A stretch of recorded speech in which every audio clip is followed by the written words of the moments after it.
Well, I tell you what, I'm ready to rock and roll this morning. We're a little late for everybody, but I'm here, and technology is our friend.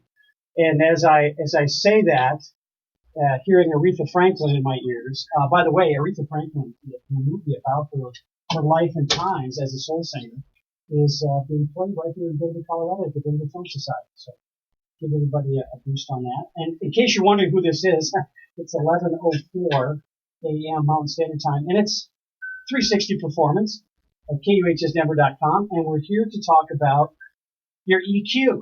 And if you're wondering what EQ means, emotional quotient. And we're going to talk about it from the perspective of both men and women, from an author, first-time author, Kris Macc, my colleague and friend. She wrote a wonderful book, which I'm not all the way through, Kris. I'm going to admit right up front, I'm not totally finished with it yet.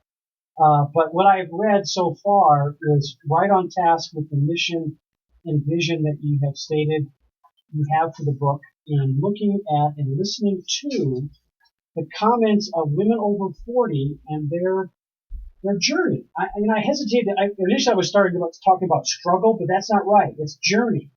The journey of these women, and looking at what and where they've gone to and come from and where they're going. And I've looked at some of the interviews, but I wanted to incorporate emotional quotient because it captures a lot of what these women are considering. Their self-image, their motivation.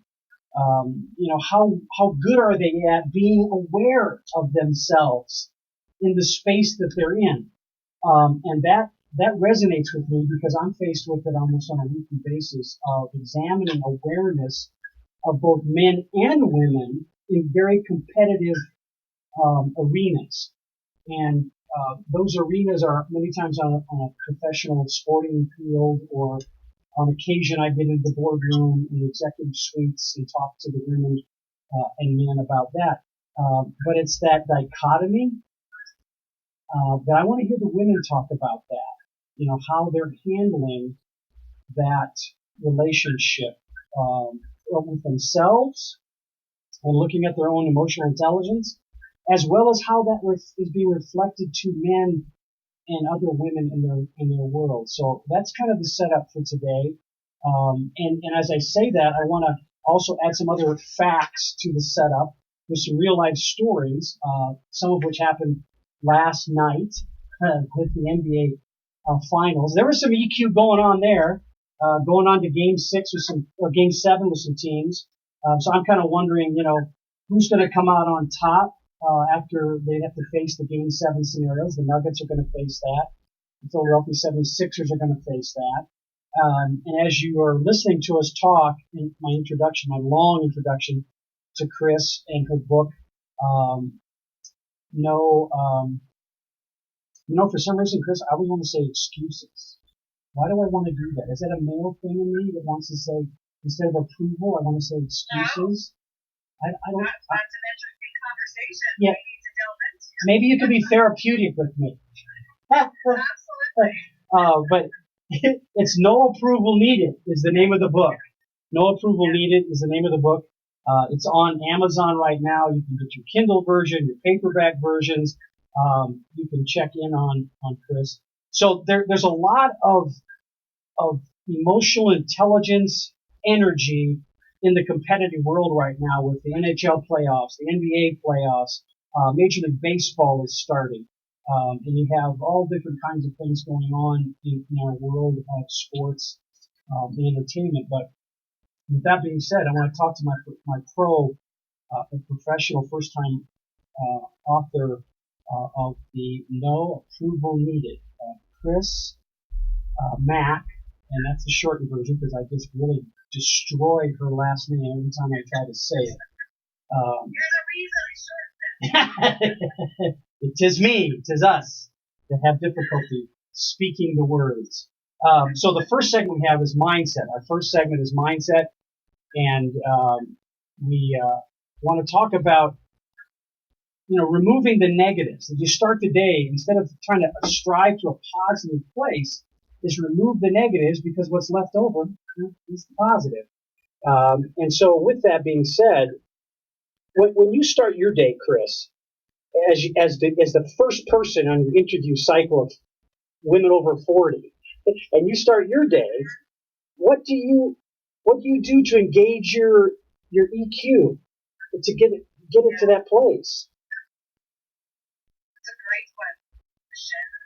Let me back up for a moment and let's just have a very human, transparent opportunity to just say that while I specialize in emotional intelligence and teach people how to employ strategies for that, it doesn't mean that I am. Do you need me to pause for a second? No, hon. We were doing some nonverbal communication on the technical side of things. We want to pick up your beautiful voice. Do I need to be closer? No, you're good, hon. You're good. It's on us. It's on us. So, where I was going with this was that while this may be an area that I specialize in, it doesn't mean that I don't also have to practice these strategies and that I also don't falter with emotional intelligence from time to time. So, before I answer your question of what I do on a daily basis, just to give people an idea of sort of my emotional intelligence journey with starting the book, I wrote a contract with myself back in June of last year. And I like to call this phenomenon of we have a great idea, we want to go after something, and then we ghost on ourselves. We give that idea or that goal no attention at all because we allow self-doubt to creep in. And that is what happened to me when I first wrote a contract with myself. Initially, there was a moment of excitement, and then there was nothing that happened for almost 2 months until I had a come to Jesus meeting with myself. And it's like, cut the crap. You can do this. Get started. But to answer your question about what I do on a daily basis, first of all, I incorporate a lot of meditation and yoga into my daily practice because it just helps ground you and center you and helps you to set your intentions for the day, which I think is really important, and also reminding yourselves to operate from an abundance mindset and to be really grateful. And that's a great way to start your day, especially if you know you're going to have a difficult day ahead. And so those are the things that I do, deep breathing, good stretching. I think, so much of our spiritual selves is tied to our physical selves, and so we have to employ the strategies of self-care. So, Kris, how has your approach to you been altered as you've approached becoming a first-time author and since completing it? Are you doing anything differently? Is your perspective changed? Yeah, this was a huge journey of growth for me, leaps and bounds in so many ways. And, as far as I knew going into this, I was going to have to jump outside of my comfort zone, way outside of my comfort zone. Mm-hmm. But there's been many times I've had to do it through the process. It's one thing to tell people, like, hey, I'm going to write a book and sort of wait for their reaction. Are they going to be behind you? Are they going to be doubting? Yeah. And everyone's like, oh, that's cool. I even asked my mom, do you think I would really do it? She goes, yeah, I'm like, really? So Kris, with that being said, did you ring the bell? Are you talking about the story? Yeah. I am a leader of a women's group, and so we do that part of the ceremony every time we have a meeting. But I was not the one who rang the bell initially. As I described in the story of the book, that was a completely different scenario. I was just attending that meeting. But as far as celebration goes, heck yeah. Yeah, there you go. Yeah, that's kind of where I was going with it, that you have rung the bell in that celebratory metaphorical sense. And probably, it sounds like on a daily basis, actually. Yeah, every day is bringing new achievement and new insights and new challenges. And so we do have to celebrate those small wins and recognize the journey of where we started and where we come from. So within that, you covered how many women's stories? How many interviews did you do again? Close to 60. Okay, so in those stories, what were some of the things that you discovered from these women about their mindsets when they strategically, did you gain any new insights about how to get your day started in removing those negatives? Because I'm sure everybody's got their own different approaches to getting the day started and really engaging the cognitive intelligence with their emotional intelligence, which the theorists have said those together equal success at your level of definition. So what did you learn from these women about EQ? I think the interesting part of women in their 40s is that they have gone through a journey of triumphs and tragedies and love and loss, and they know what they like and what they don't like, so they've learned to trust themselves in a way that they didn't do in their 20s and 30s. They have learned to listen to that whisper that says, hey, your values are aligned with these actions, so go do those things that are meaningful to you. These are all things that relate very much to emotional intelligence. Many of them talked about being really honest and living authentically, and if that meant leaving a toxic workplace or leaving a bad marriage, then that's what they did. And so they also talked about pursuing careers that are aligned with their why and living and stepping into their power. And all of those things are related to emotional intelligence. That's all self-awareness, that's self-regard, that's self-actualization. All of these things are coming into play. And also using your voice. They are not afraid to use their voice. They are not afraid to be assertive and to, again, step into that power. So it wasn't really, we didn't really talk about it on like a daily basis what they're doing in the morning. Or here's where I am in my life in my 40s and comparing that to their 20s and 30s. Well, and it sounds like, again, using the morning as kind of the stepping off place, on a daily basis, I'm guessing that those experiences historically, but now in their 40s when they bring them forward, are fuel to engage themselves and motivate themselves much quicker than they ever had before, because there's clarity, right? Are they seeing better paths? There is clarity and confidence. I would say, if I was going to describe a woman in her 40s, it's that she is confident. Yeah. She trusts herself. She can smell BS from a mile away. Yeah. So she's not falling for those traps anymore, and she's being true to herself. And I think that is so critically important and brings much more happiness because you're not living in that world of self-doubt. And you like, you don't like, you can express yourself. And I think of the 40s not as a time of crisis, but as a rebirth or an awakening for many. And so that's an exciting place to be. And I'm going to ask you then what your discoveries were with these women about the condition of relationships going forward. As in their 40s, what changed or what was enhanced or enriched in their relationships with people? I'm not saying gender. I'm any relationships. Yeah.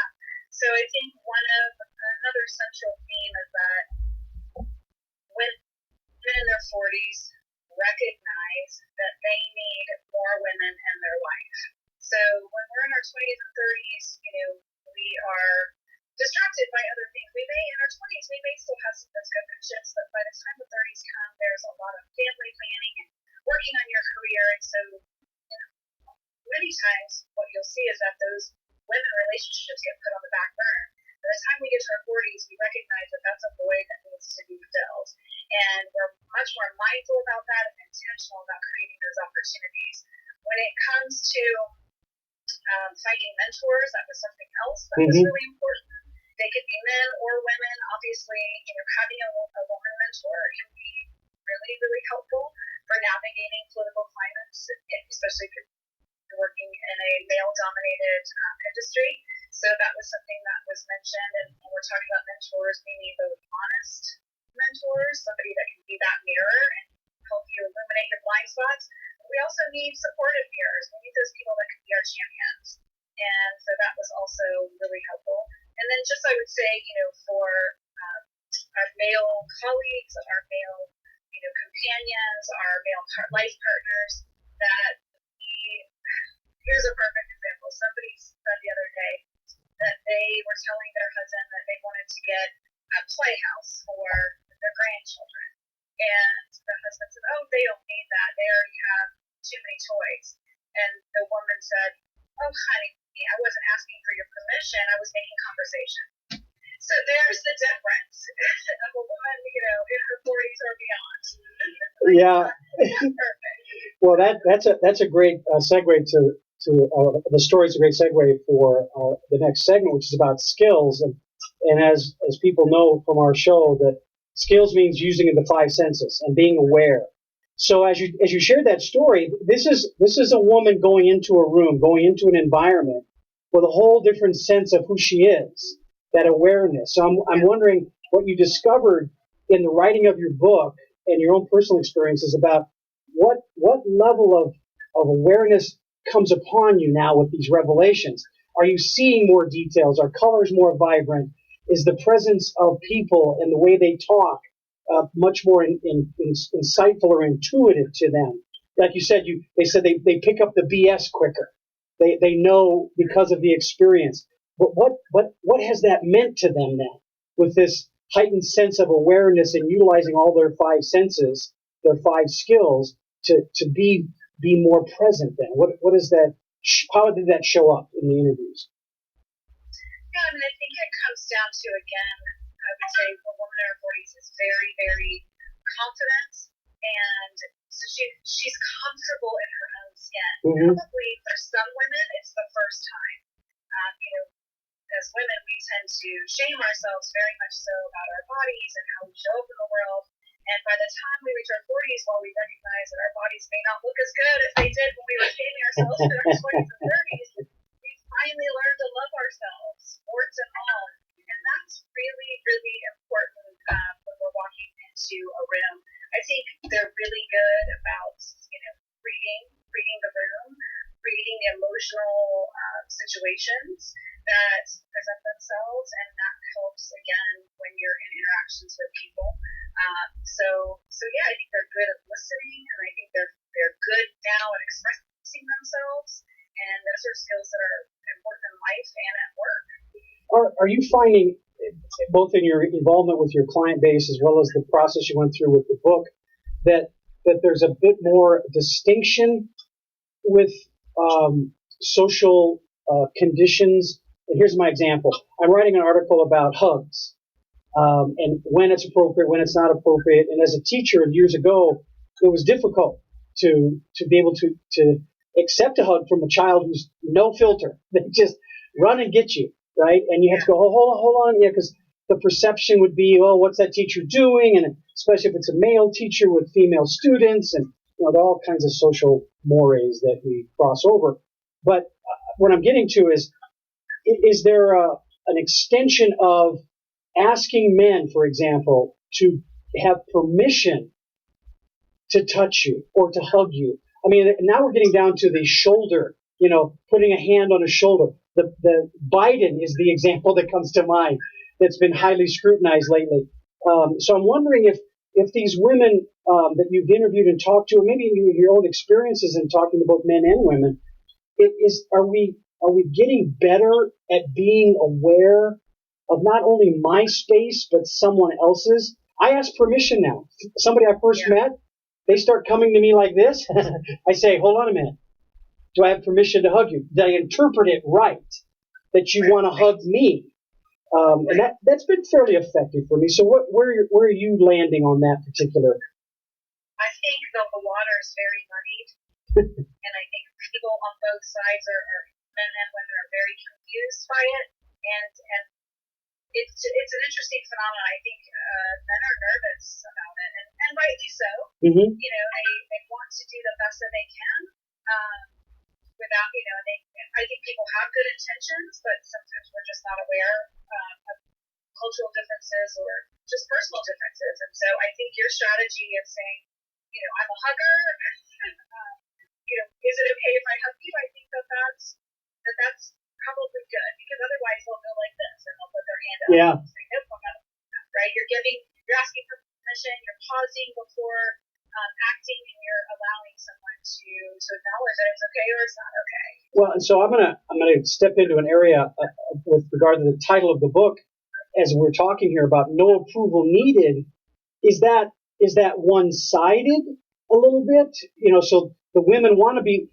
I want to be strong. I want to be definitive in my actions and represent who I am confidently, with good self-actualization in the marketplace and in my home, for crying out loud. But does that Does that create perhaps the potential for confrontation, or is it focused determination that we're talking about within the title of no approval needed?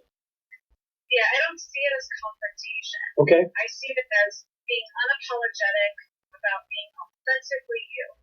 And so you're finally at the place, again, this comes back to that confidence, know who you like, you know who you don't like. We're not asking for opinion, we're not asking for approval.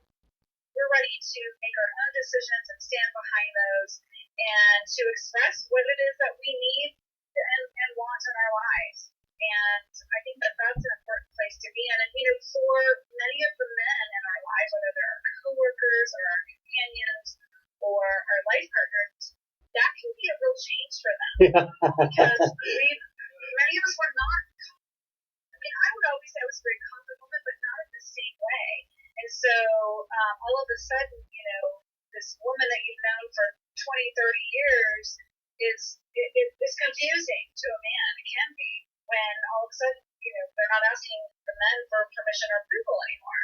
And so real conversations have to happen. And I think one of the things that was beautiful about the chapter on what men should understand is that we clearly say we value men in our lives. This isn't about male bashing, but it's about let's be clear about where we are and how we want to move forward. And let's be honest and transparent about that and have those conversations. We want to grow. We're not going to stand in your shadow anymore. We're going to tell you what we think, and we want you to be our partner in this. Well, that's all wonderful stuff, but as a guy, I'm going to share with you something I tell my son, who's the father of 4 of my grandchildren who are boys. I said, men are stupid. In a very endearing way, I say this. In a way to say, look, be aware of what I'm saying to you and pay attention. That's why I say it that way. Because we don't understand. Most of us that are over the age of 35 have been socialized to just walk our own path without regard for others around us necessarily. And when we then have women in front of us, our disregard is, oh, hi, hun. Hi, dear. Hi, sweetie.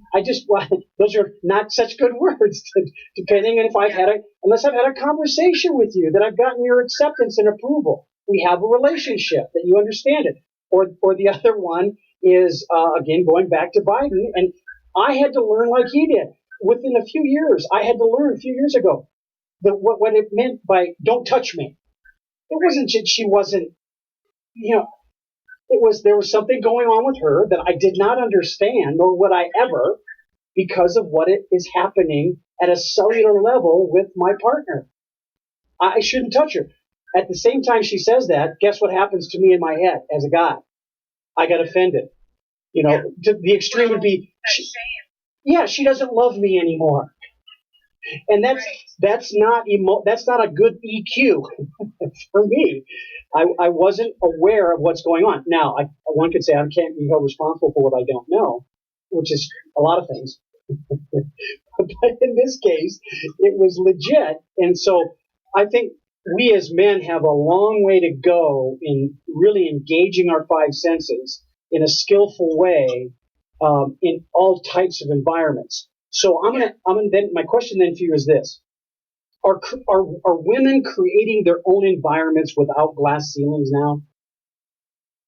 I think there's definitely a movement to do that. Okay. Yes. Yeah, we have, and that's a big part of the book too, and it wasn't really, it's not, again, this is not male bashing, it's not blaming, but it is trying to explain to the men in our lives that, hey, that deck of cards, whether you recognize it or not, has been stacked in your favor. From the moment we are born as women, we've had to climb uphill. And I give examples in the book of even here in America where we have a lot of rights, but we're still just not there yet. And it wasn't so long ago that we didn't have, I think it was like 1974, if I was a woman who wanted to go get a loan at a bank, I had to have a man come co-sign with me. We're not talking about ancient history. No, exactly. So we still know that there's disparity in pay and in government representation. We've never had a man POTUS or a woman POTUS. So we have a lot that we've gained, but there's a lot that still has to happen to move the needle. And I don't think that we can forget also that there are places in the world where our sisters don't have basic human rights. And so, it's important to me that we don't forget them, that we raise awareness, and that we extend a hand. But it's going to require men and women coming together to make that happen. So I don't think, getting back to before about is it confrontation or determination? It's determination. Good. I don't think we have to scream, we don't have to yell, we don't have to get angry, but we have to say, this isn't good enough. We're not going to settle for an acceptable level of mediocrity. We want more. And we deserve more. That's a great point of emphasis to segue to our next segment. But before I do that, I want to thank Kris for joining me today. She's the author of a new book, first-time author. No approval needed. Absolutely no approval needed.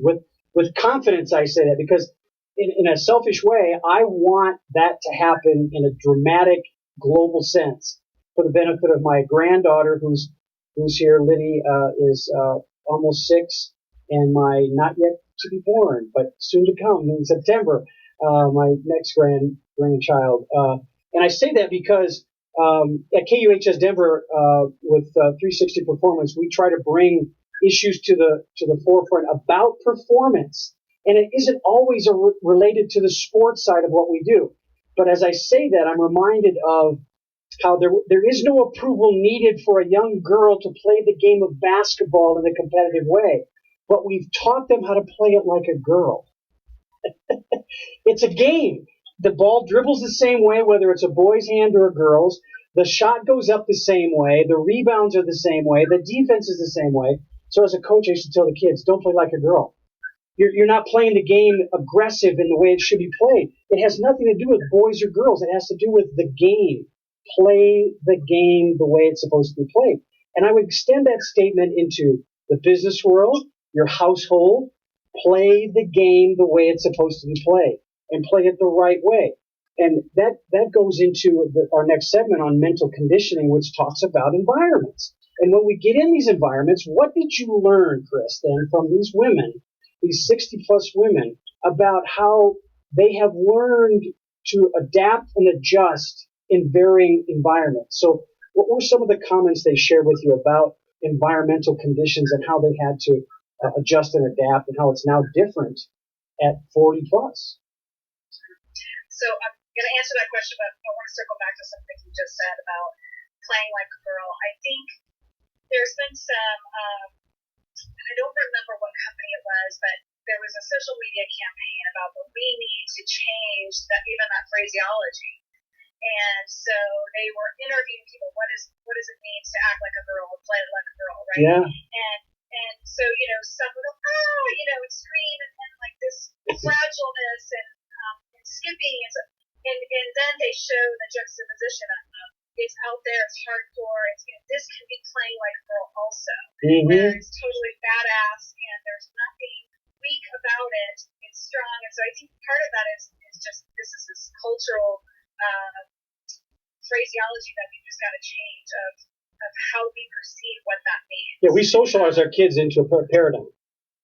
We definitely socialize them into a paradigm. Playing like a girl can mean somebody who's strong and competitive just the same way as playing like a boy. So enough on that. But what I learned from the women about how they adapt and adjust is that initially, especially if we're talking about corporate environment, because culturally there haven't been as many opportunities for women, whether you're talking about corporate world or government representation or education. I mean, in America, education's on par, but not in other countries. And so what happens is women were forced to operate from a scarcity mindset.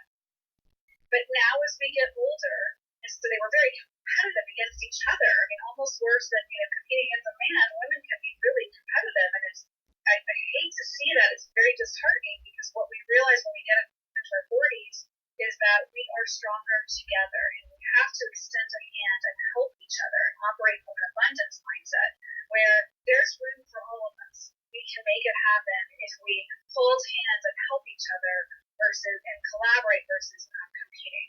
And so I think that's probably been the biggest difference when I talk to women in the 40s. Well, and that goes back to my question earlier about the glass ceiling not being there, because you're now free and confident to create your own environments that don't have a glass ceiling. Because with a glass ceiling, some women, in my experience, perceived that there wasn't enough room for everybody. The ceiling would only allow one or two of us to get there, and we have to suppress the rest of them. Yeah. So strategically, they would do things to diminish the capabilities and opportunities for other women. And to your point, it doesn't have to be that way. Now, that being said, women are quicker to get to where you just described than men are. Men are going to be constantly, positioning, repositioning, scarcity mentality, non-transformational. And as I say that, I'm a competitive guy. I'll mix it up with the best of them, both physically and mentally. But that being said, I get accused by my male peers of being, you're soft. Wait, you want to play like a girl? No, we're back to the shaming. Exactly. It goes back to Brene Brown. Just like, we've born and raised in a culture of shame, and we have to change that. We have to change it. And so, in these environments, then, what are the most challenging environments some of the women shared with you that they had to deal with in that male-female dynamic? Well, one that comes to mind, I think pretty much most women who are solopreneurs have faced. We have to vet our clients in a very different way than men do. And I think most men wouldn't even be on their radar screen. So I'll give you an example. I've been in business for 3 years now on my own, and when you're first starting out, any client sounds good, right? Yeah. First, so you're spending time getting to know them, seeing if it's a good fit, etc. And you find out. I had wanted to go to Dubai, and so there were actually 2 opportunities for me to go to Dubai. One was from a man that, halfway into our discussions, he really had nefarious intentions. He really was interested in pursuing something with me sexually, which I completely was not interested in. So that was total block communication. We're done. But I was really frustrated because that wasted my time. The second one was with a legitimate company who wanted me to be a consultant for them when they were working with American companies over in Dubai. And we're having our conversations, everything looks good, and he made the comment to me that men are more intelligent than women. And I just said, that cut the cord pretty quick. Because we could have had a good day here. It wasn't worth my time to try to convince him otherwise. I just disqualified myself. I said, I don't think we're a good fit for each other. Because I knew that the frustration factor was going to be more than I wanted to. I didn't care how much money was on the table. So I would say that that's definitely something that comes up and I don't think men think about.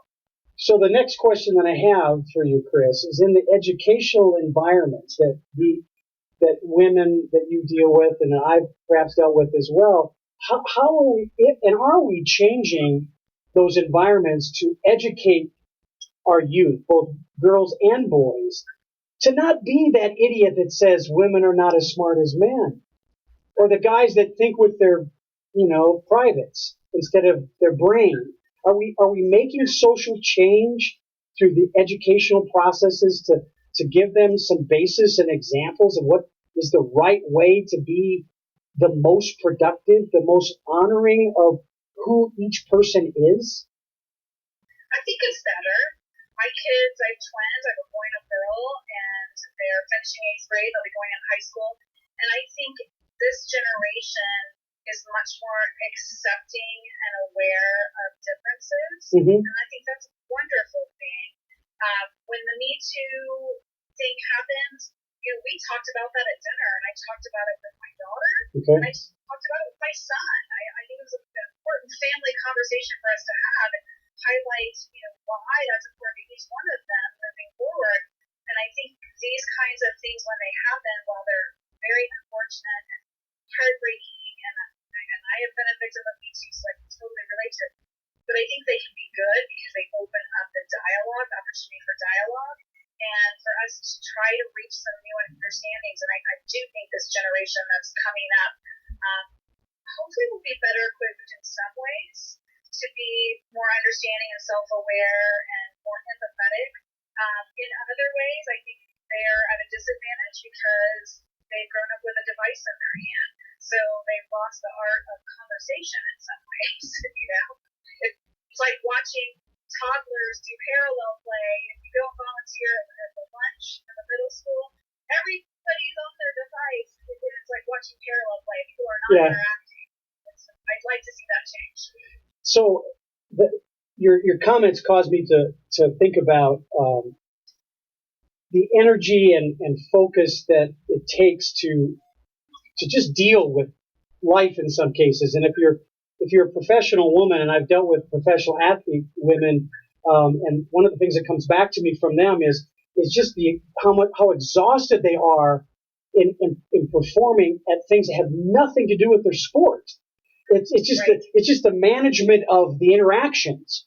And so I'm going to ask you the question about, are these women that you're talking to, did they discover some new energy because they're able to manage and come at these interactions in these environments in a different way now? Yes, I think that was there was a lot of discussion around that. One of the questions that I asked them is, do you feel like you're in your prime?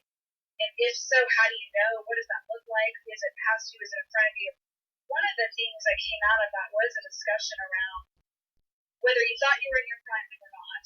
And is that even a thing? Because some people don't like that phraseology because they think it's limiting age-wise. Yep. But the discussion was around the fact that if you are in your prime, it's that things are converging at all levels, things are in sync, and you now have, first of all, you know that there will be stumbles, and you expect them, but you also know that you have the tools to handle them in a way that you were worried about stumbling when you were younger, and we didn't really have the tools. Now we have the tools, and so, and we know that some of those symbols provide best opportunities for growth, so we're okay with that. So you mentioned a couple of things that could be categorized as strategies or tools, like, sitting down with the family and having a gathering and discussing current issues is a strategy/tool. But what were some of the tools that came out of your discussions with these women that were strategically beneficial to them in navigating both current historical environments that they found themselves in? I think first and foremost is, doing that self-awareness check. So, one strategy is knowing what your values are. By the time we get into our 40s, we know what our values are. And so the second part of that is, are you living a life that's aligned with that? Whether it's your marriage, your career, how you're dealing with mom guilt, how you're spending your extra time, those things, when you schedule them or when you're interacting with those relationships, they need to be aligned with how you want to live your values. And so those are some of the things that really came into play. By the time we're in our 40s, we have a lot of clarity around that, and we're not afraid to go after it. So that's the thing. So it sounds like you're also talking about having self-reflective moments to think about those things. So you mentioned for yourself, meditation is something that helps you kind of probably start the day as well as in midday. I meditate anytime I need to, and sometimes people say, well, you're not paying attention to me. So no, I'm meditating. Yeah. I'm focused on you. I'm just meditating. That's also an excuse, I think. But anyway, that's a personal problem. But meditation, so it's strategically meditation, taking those moments to find some solace for yourself. How important is it then, from what you discovered for yourself and others, that there is a need for things? Because I'm finding more attention to presence with people than I am with things. And yet we've got a lot of things that people rely on. The disposable thumb thing, So where do you land on that question? I think what the interview showed was that as we get older, we want less things and we want more quality time with the ones that we love. And we want to create memories. And so one of the things that we talk about was the importance of money. Mm-hmm. And we compare the 20s, the 30s, and the 40s. And what came out of that discussion was that most of us, we recognize money is important, but it's more important for bringing value in spending time with others or in investing in ourselves. So, if you wanted to go back to school for something or you wanted to start a business, doing things like that or paying for nice vacations where you're with family or with loved ones and able to create those memories or providing opportunities for the ones that you love. It wasn't about collecting things. It wasn't about status. One of the women said that her new strategy is if it doesn't fit in my backpack, I don't buy it. I thought that was a great, I thought that was a good thing. That's a real good thing, especially for guys who want to buy cars. Doesn't fit in your backpack there, buddy. We're going to move on to our next segment with Kris Macchiarola. I think I was close. Or Kris Macc, who's the author, the first-time author of No Approval Needed. You can find it on Amazon. It's in both Kindle and paperback form out there. Wonderful read. And Kris, you hit a home run. You hit it out of the park on the cover. The cover is awesome, especially if anybody takes a look at Kris's Facebook page and checks out the story behind the cover. That is an epic picture. That's really Kris with her back painted with continents on her back. Just an amazing touch, artistic and creative touch. And we're moving into our performance results segment, which just talks about process, which is what your last remarks were about. We're about process, about how we get to the end goal. And more than what is the end goal, not the target, the money. We said it's not about the money necessarily. Yeah, I like money. I like what it gets me, but that's not where the motivation is. It should be from inside out, not outside in. And in my world, intrinsic motivation is the bomb. It's to me there is no extrinsic motivation. That's just camouflage for people to feel good about themselves. So process. I'm just wondering how much we as men are not paying attention enough to process, especially in our interactions with anybody in particular, but more specifically with our interaction with women. I have a better appreciation than most, I think, about the processes that other people have to go through to be their best. And if I own a business and I'm trying to hire people, I better be aware of that.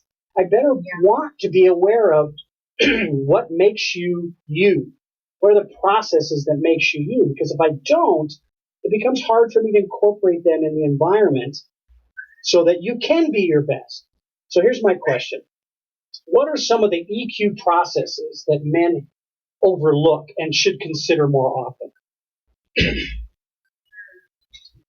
In the workplace or I think just in general, because it'll flood over to the workplace if they get a handle on what they're missing. That's a good question. I think that it's hard to generalize and say all men, because I know some men that are obviously really good about self-awareness, how they're expressing their emotions and how that's affecting others. But sometimes there's some blind spots there. I think if we look at just let's say there's a meeting in the workplace, and if you're the one who's speaking, you start to notice that some people are shutting down, or maybe perhaps some people are becoming confrontational. The question should be, what did I do or say to cause this fight or flight response? Because that's what we're seeing. We're seeing survival response there. So I don't think that there's always that level of awareness. When we're talking about personal interactions, we're all so busy. So again, I don't think it's fair to characterize men in general in this way.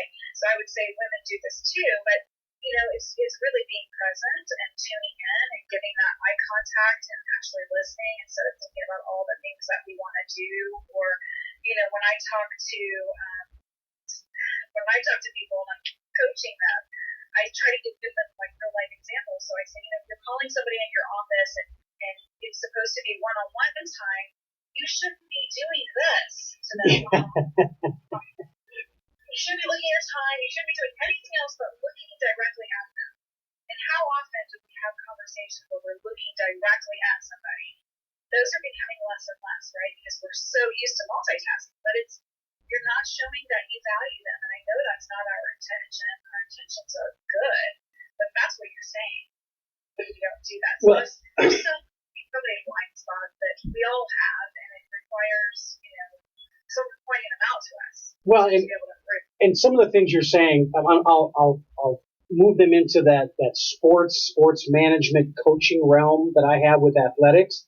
Is one of them, especially with younger athletes, is getting down to their level, eye contact at their level.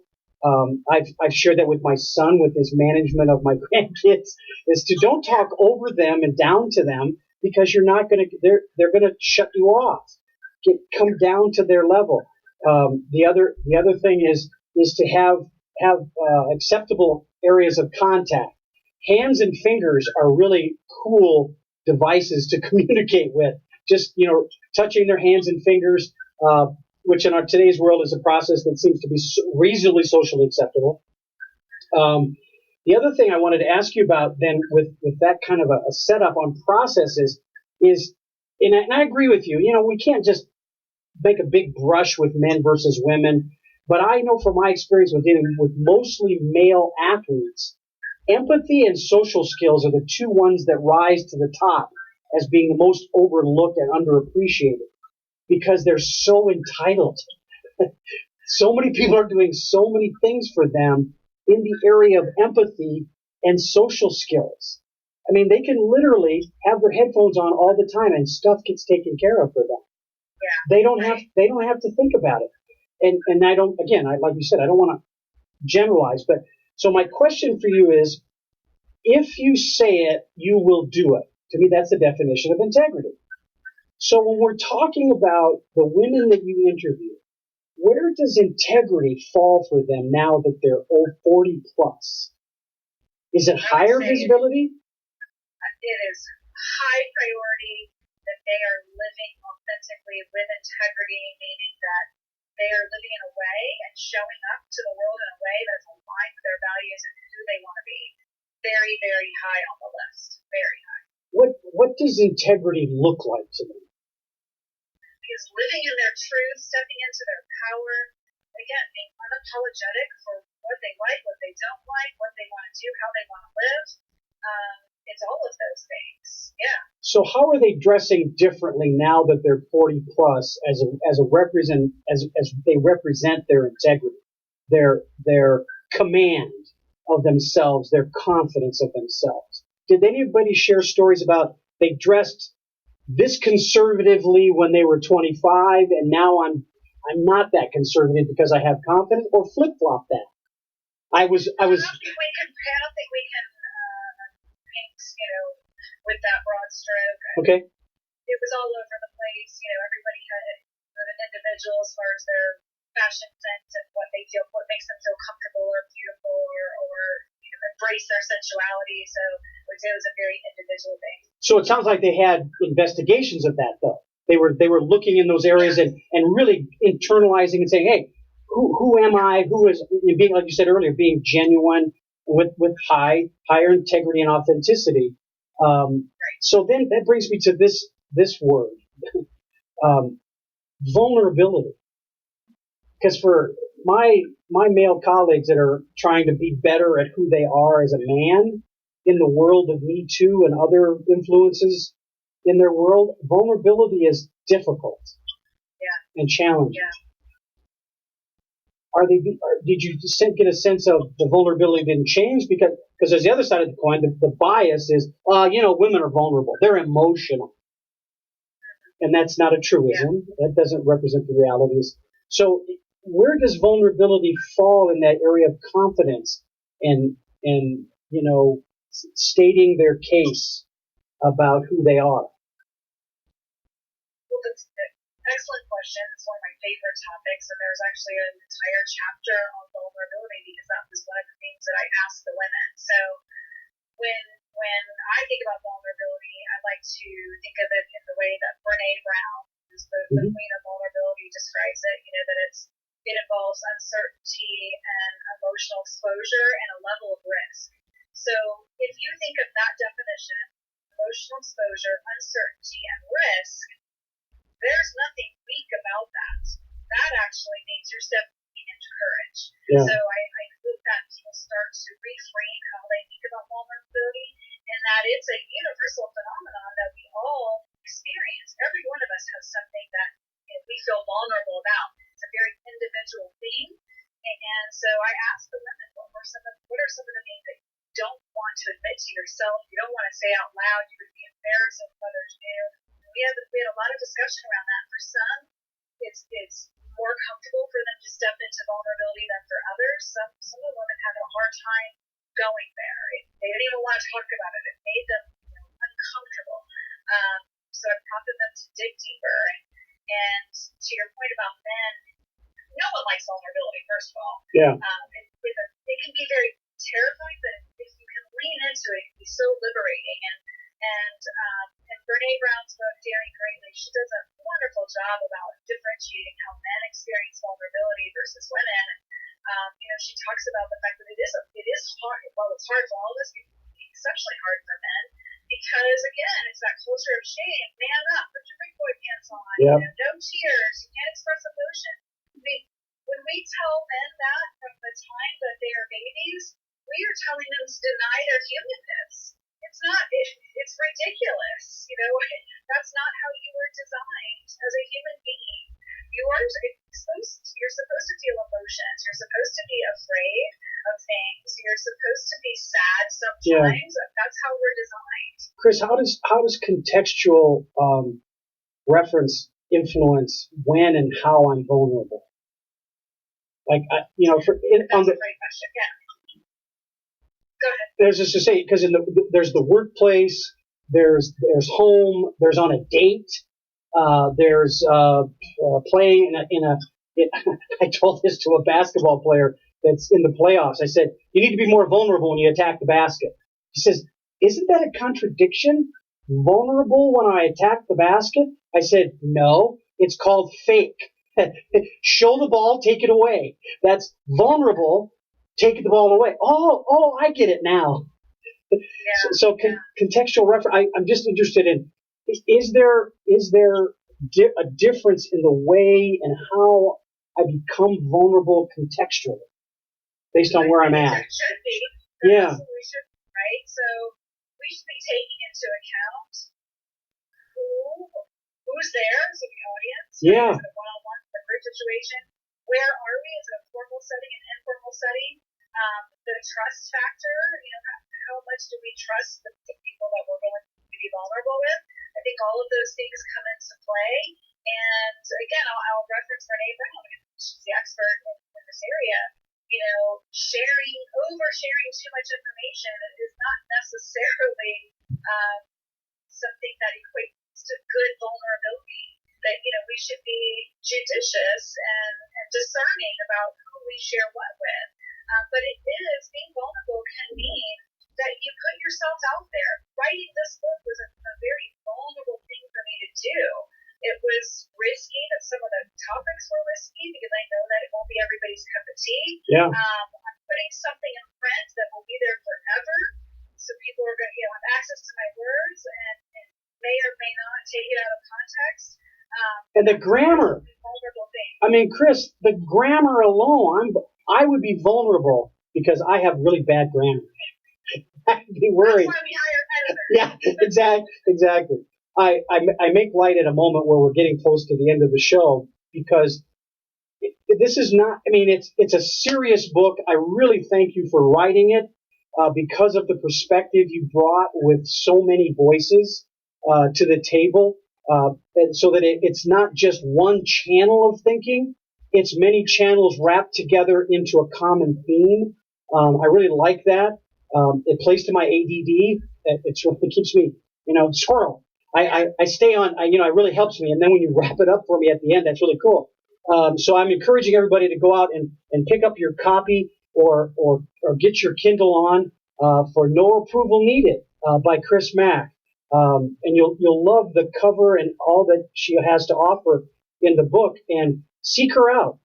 Seek her out on LinkedIn and find out how great she can be for supporting you and your ideas and and being vulnerable at moments when it's appropriate for you to use that to grow and expand your footprint in what you do. And every Friday, you can listen to people like Kris and myself at KUHSdenver.com on 360 Performance. We're talking about performance issues at a human level. We use the metaphor of sports and the C-suite as backdrops to share great concepts like what Kris has written about in her No Approval Needed first book. More to come, Kris? Tell me about that. More to come? Another book coming? Come on. I think if I write another book, it's going to be similar things, but with men. I think it would be very healing for men because they don't often talk about these topics with anybody that's maybe other than their wife. I could dig it. Yeah. I like that. So tell me a little bit about other than another book coming. What do you want to say to my audience about the dynamics of the female strength, the female qualities that you discovered in those 60 plus women, and why it's important for them to know about it? I think it's important to raise awareness that while we've made a lot of strides, we're just not there yet. There's so much more we can do to elevate women around the world, and we have to do it together as men and women. And that, if you're wondering, as one of my good friends says, the biggest mystery of all time is what women are thinking. This book will answer that question. So if you want to understand women better, or if you're a younger woman and wondering what to expect in your 40s, this is a fantastic read for you. Well, Kris, thank you again. And as the song Aretha Franklin sings says, something he can feel. And let's just make that across all the gender lines, something we can feel, by Aretha Franklin. Thanks, Kris. Have a great day today.